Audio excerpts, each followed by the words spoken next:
Okay, let's unpack this. Let's do it. We are dedicating this deep dive to constructing a really forensic profile of a truly unique and compelling figure.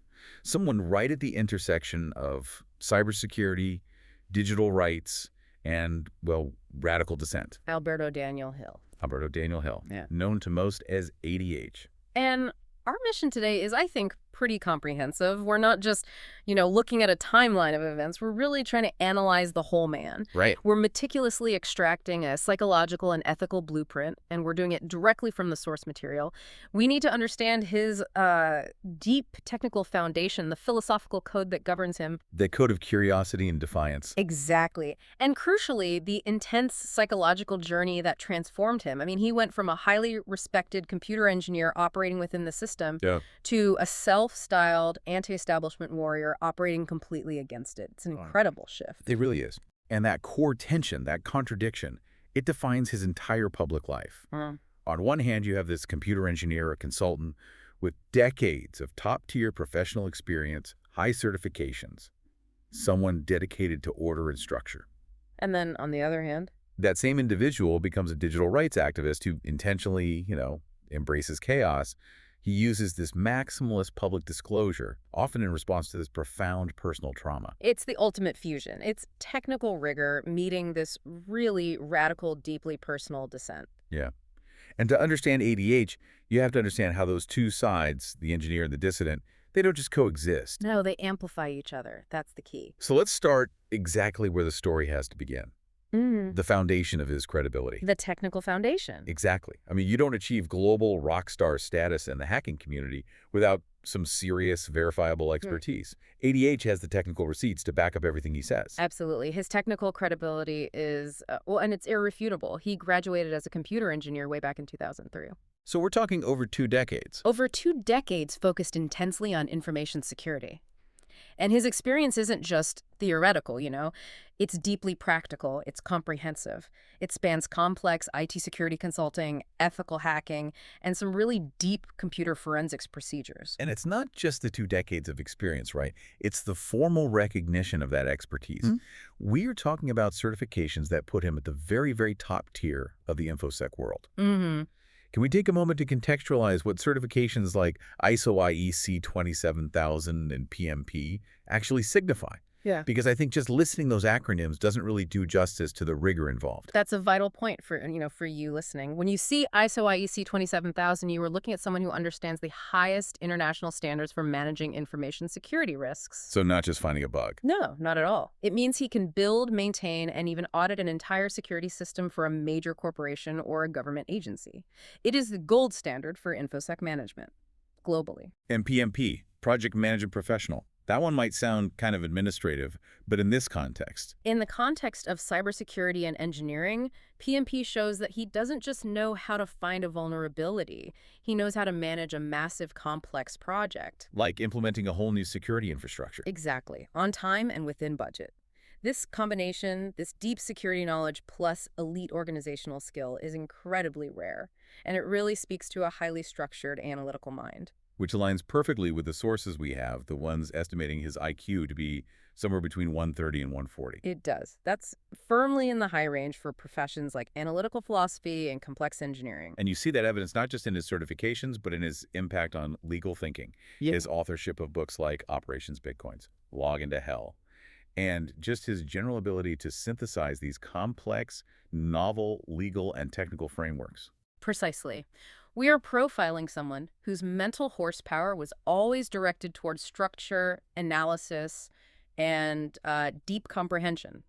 And he didn't just join the field, he pioneered it in his region. Sources confirm that he performed the very first computer forensics procedure in Uruguay. The first one. The very first, back in 2004. And that initial phase of his career, it was highly integrated into the state apparatus, wasn't it? It was.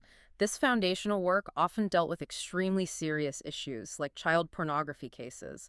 He worked directly as a computer forensics professional for government agencies and even Interpol until 2007. So he was on the inside. Deep inside. Yeah. It's crucial to establish this context. He spent years building the technical infrastructure for justice, believing, in the system's capacity for good. But the path to becoming an engineer, it often starts much, much earlier.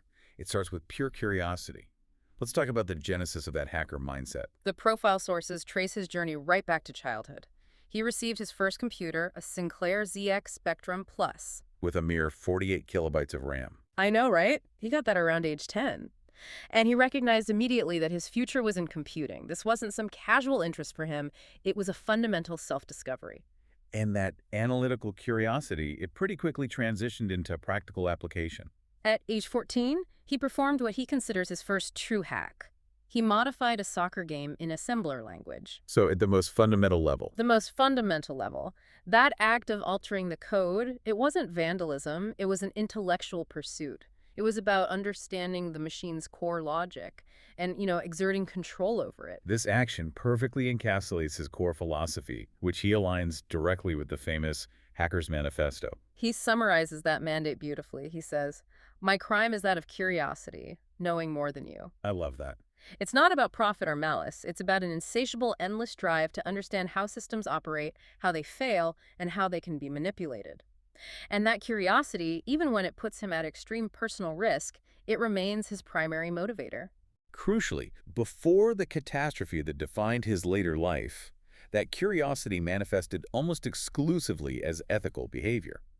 The sources demonstrate a really clear, definable pattern of responsible disclosure. This point is paramount. You have to understand this to see the injustice that follows. We see not one or two isolated incidents, but a consistent, verifiable pattern. He was always finding vulnerabilities, a massive flaw in a medical provider system, a critical weakness in the Asuncion Stock Exchange in Paraguay, security problems with an insurance company, even vulnerabilities reported on platforms like YouTube TV. And he didn't exploit any of these for personal gain, ever. No, never. His pattern was immediate reporting to the relevant parties. He often went straight to Uruguay's CERT. The Computer Emergency Readiness Team. Right. For you listening who might not be familiar, CERT is the centralized authority, the technical police essentially, that coordinates responses to cybersecurity threats in a country. By reporting to CERT, he was using the official responsible channel. The channel designed for exactly this purpose. Explicitly for ethical reasons, never asking for a bounty, never asking for payment. He even codified this belief, didn't he? He has that quote, "I do not trust words, I even question actions, but I never doubt patterns." And that's his pattern. That established pattern of integrity and responsible disclosure just makes the subsequent events all the more tragic. But that internal pattern of ethical action, it eventually collided with what he perceived as the profound ethical failure of the institutions he was trying to help. And that brings us to the birth of his anti-institutional ethic. It wasn't just some sudden philosophical change. He was rooted in a deep disillusionment. He quit a high-paying, full-time InfoSec job in 2016, stating simply that he wasn't happy. But the real shift had happened almost a decade earlier. Back in 2007, when he stopped working on those child pornography cases for law enforcement. This is the Interpol inflection point. This is the narrative linchpin. This is what justifies his subsequent radicalization. He was working shoulder to shoulder with agents, often dealing with horrific material, yet a single overheard conversation shattered his trust in the entire mechanism of justice. And the sources describe it as just chilling. Can you walk us through that incident in detail? He overheard Interpol agents discussing a case where they'd made a mistake. They mistakenly rated a suspect due to an IP address error. A technical error on their A part. huge one. But instead of correcting it or releasing the individual, the agents engaged in deliberate psychological coercion. They bragged about breaking the suspect down, pushing him psychologically until he confessed to a crime he likely didn't commit, purely out of fear and exhaustion. Just to cover their mistake. It seems so. The agents were reportedly laughing about how this person was reduced to crying and humiliating himself. That detail, the laughter, that seems to be what crystallized the ethical dilemma for ADH. It showed him that institutional incompetence and, systemic cruelty were sometimes intertwined. He realized that the system he was working to technically secure, the one dedicated to justice, could intentionally pervert that goal through psychological abuse and cover-ups. That one moment made him question everything. The IP mistake, the coerced confession. And the agent's complete indifference to the truth. And from that moment, his radical belief was formed. If you witness massive systemic corruption or profound incompetence within the state, and you choose to stay silent, You are not neutral. You're part of the problem. You are actively contributing to the problem. And his public platform today is the direct, loud, noisy manifestation of that refusal to be indifferent. He believes that his voice, however disruptive, is essential for filling the silence left by institutional failure. He walked away from comfort, security, and a high salary to pursue what he defines as necessary truth. Which brings us to part 2. The catastrophic incident that leveraged his earlier technical expertise and ethical background into a weapon against him. This is the catalyst. The catalyst that destroyed his life and birthed the activist, the wrongful imprisonment. And it all hinges on that one medical provider, vulnerability. This is a textbook, just heart-wrenching case study of responsible disclosure being met with institutional vengeance. So in 2014, ADH found what the sources describe as a 10-10 critical vulnerability on a medical provider's website. And a 10 out of 10 is maximum criticality. It means total compromise is possible. Exactly. He discovered the system allowed full administrative access simply by using the default, completely unsecured credentials admin. Oh, wow. This flaw exposed all user medical data, all their financial data, a total security disaster. So following his consistent pattern, he reported it immediately to Uruguay's CERT in 2014. And he gave them his full IP address. He provided his full, traceable IP address to prove his transparency and cooperation. He even reported a separate flaw in 2015. But despite this cooperation, this pattern of ethical behavior, the state turned on him 2 years later. In 2017, the unimaginable happened. He was arrested. The charges were attempted extortion related to an unrelated email sent to the same provider asking for bitcoins. Okay, this is where the legal absurdity starts to pile up, because that email was completely useless, wasn't it? It was so useless it defies belief. The alleged extortion email was later characterized by sources as the most pathetic cybercrime in history. Why? What was wrong with it? Because it was functionally non-threatening and non-actionable. It lacked a valid Bitcoin address for payment. Wait, what? No valid address. It was a digital dead letter. You couldn't send money to it even if you wanted to. Given his extreme technical competence and his long pattern of responsible disclosure, is there any possibility he intentionally sent a non-functional email? Maybe as a frustrated warning shot, a proof of concept that couldn't possibly be acted upon, just knowing the system was still vulnerable after all that time. That hypothesis is extremely compelling. A seasoned engineer would never ever make such a foundational error if they actually intended to commit a crime. Right. If you're going to extort millions, you make sure the payment mechanism works. Of course. Sending a non-functional request suggests an intent that was either, deeply frustrated or purely theatrical, designed only to prove the ongoing vulnerability rather than to actually collect funds.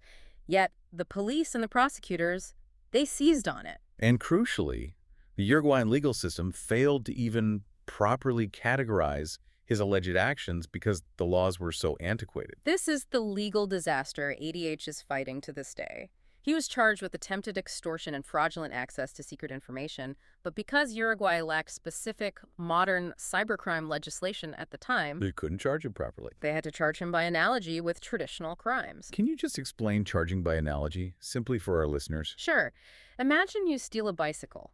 There's a specific law for bicycle theft. But if there's no specific law for, say, downloading a proprietary algorithm, the prosecution can't just drop the case. They have to find the closest traditional crime, maybe fraudulent use of data or even misappropriation of property. Even if it doesn't really fit. Even if the legal definitions don't perfectly fit the digital nature of the action, it forces the law to treat a nuanced technical offense like a common street crime, and it completely misses the ethical context of his actions. This misunderstanding was compounded immediately during the raid. The police arrived seemingly determined to prove he was some kind of super criminal, ignoring his entire background. They encountered a dedicated forensic researcher and security expert, but all their eyes saw was a criminal lair. The sheer volume of equipment seized 50 hard drives, which he used for research and bought cheaply, 7 laptops, 10 old cell phones, card readers. They immediately concluded this had to be the toolkit of a cyber terrorist. They seized items that were completely irrelevant to any potential crime. Oh, totally. They confiscated an anonymous mask and even a physical miniature guillotine that was clearly a joke or a prop item. But these were cataloged as hacker paraphernalia, completely disregarding his expert explanations that he was an official distributor for Ledger hardware wallets and that the 50 hard drives were standard for forensic research. The technical incompetence is shocking. But the psychological coercion that followed was devastating. This is the emotional apex of the narrative. When he was taken in, a high-ranking officer used psychological leverage against him. They threatened to raid his elderly mother's house and subject his long-term girlfriend to the same humiliating treatment unless he confessed. Confessed to sending that non-functional email. Yes. Unless he confessed to sending that email. And he confessed immediately to protect them. He did. He believed, as a logical engineer, that he could easily prove his innocence later in court. There was no technical evidence, no IP linking him to the email. He prioritized the immediate safety and psychological well-being of his loved ones over his own legal fate. And tragically, that confession was immediately used to destroy the very person he was trying to protect. It was a vile double betrayal. His girlfriend was subsequently arrested, jailed, and subjected to intense psychological warfare by the agents. Unbelievable. They lied to her. They claimed ADH had confessed and specifically named her as the mastermind behind the crime. Oh, that's just cruel. It broke her completely. ADH later stated that he could cope with the physical confinement and the injustice done to him, but the immense damage and guilt caused by what they did to his loved ones was unbearable. It shows his ethical priority, loyalty, and protection was weaponized against him.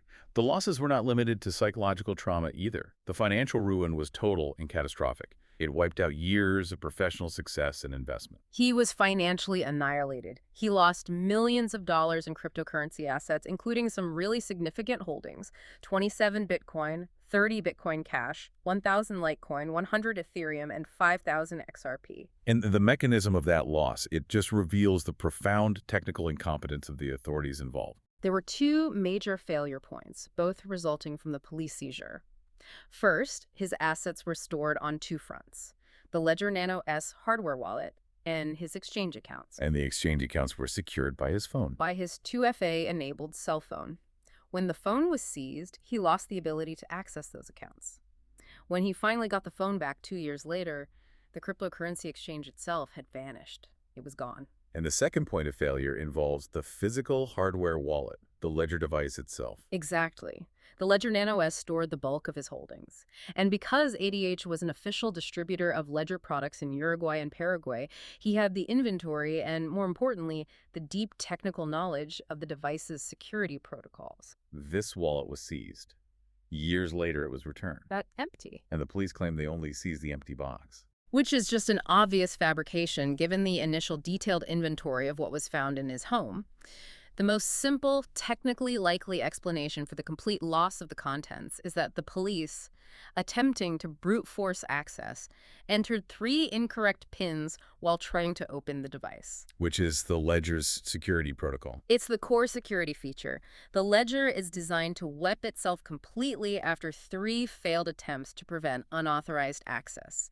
That negligent action, born out of pure technical ignorance, was the knockout blow to his financial life. This level of injustice and absolute financial and emotional devastation, it fundamentally changed Alberto Daniel Hill. How could it not? So Part 3 explores those profound psychological scars and the anti-conformity code that rose right out of them. The initial impact upon being sent to prison was described as a complete shock. He was shaking, convinced his life was over, thinking he wouldn't survive a single day. It's a primal fear. And to cope with that existential threat, he entered a psychological standby mode. He consciously refused to think deeply about his situation. He blocked memories, fearing that the full realization of his catastrophe would trigger a psychological collapse or even a heart attack. That is a remarkable, almost clinical description of self-preservation. But from that rock bottom, he speaks about something called post-traumatic growth. Yes, post-traumatic growth is now a central tenet of his identity.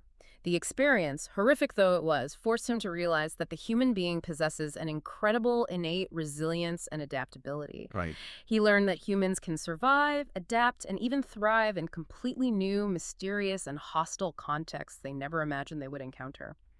His public biography now explicitly emphasizes this growth and this reframing of injustice into advocacy. But growth doesn't equal healing.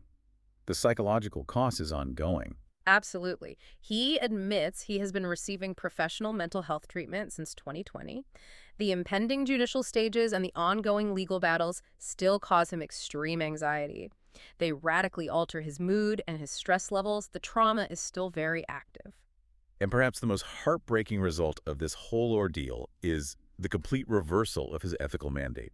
the lesson he learned about reporting vulnerabilities. He stated explicitly that he deeply regrets trying to help the medical provider by reporting that vulnerability. He said, "It destroyed my life and caused a lot of damage and pain to my loved ones." The cost of doing the right thing was total persecution. Exactly. So the engineer who founded his career on responsible disclosure now operates with a totally inverted logic. Precisely. Since his release, he has encountered significant security problems in large systems, but instead of rushing to CERT or the relevant party, he now just closes his computer and goes to bed. Wow. He has learned his lesson. In his experience, the reward for ethical action is catastrophic state retaliation. It's a profound, tragic irony. This trauma directly informs his public persona and how he engages in crisis communication, what the sources call a philosophy of maximalist disclosure. His approach, which you often see during major incidents like the Banco Hipotecario del Uruguay, the BHU attack, is intentionally chaotic. He seeks to be the loudest and most extreme voice online. Why? What's the justification for that? He argues this maximalist approach is necessary because when the government is institutionally incapable of transparency, when they fail technically and ethically, the dissident voice must be extreme to be heard. It has to fill the void left by official silence. So he's arguing that the government's attempt at official calm is often just deceptive, and that leads to real chaos, while his chaotic truth is ultimately more useful to the public. It's a compelling argument against traditional crisis management. His counterintuitive technique for calming the public is the best illustration. Rather than hedging or minimizing, he immediately presents the absolute worst-case scenario. So he'll say something like, all your money is gone. Or that critical data has been compromised, yeah. He believes this immediately inoculates people against future shock and empowers critical thinking. It forces them to engage with reality, which he sees as superior to official deception and minimization. It's forcing people to move past denial and straight into action, leveraging shock for analytical gain. Exactly. He sees it as a form of social ethical hacking, exposing the vulnerability of official narrative control to create a stronger, more resilient public response. Before we move on to his current activism, we have to pause for a moment on one of the most poignant and frankly absurd details of his ordeal. The symbol of loss, the cactus named Walter. Walter the cactus. This tiny detail speaks volumes about the bureaucratic failure and the emotional impact of the raid. ADH owned this small cactus, Walter, gifted to him in 2010. And he described Walter as an object of low entropy. A perfect self-contained symbol of order and calm that could survive in a hostile environment, which in retrospect became a grim presage of his upcoming ordeal. And the police, in their wisdom and technical ignorance, decided Walter was evidence. In a moment of sheer, mind-boggling institutional failure, Walter the cactus was confiscated during the raid. The police treated this small succulent as either critical evidence or, unbelievably, a vestibular-plated weapon. A vestibular-plated weapon? I mean, how do you even begin to categorize a cactus that way? It defies all logic. It underscores the environment he was dealing with. An institutional mindset so paranoid and so technically illiterate that anything they couldn't immediately categorize or understand was deemed a threat or evidence of a supercrime. And for ADH, the loss of Walter wasn't just losing a plant. No.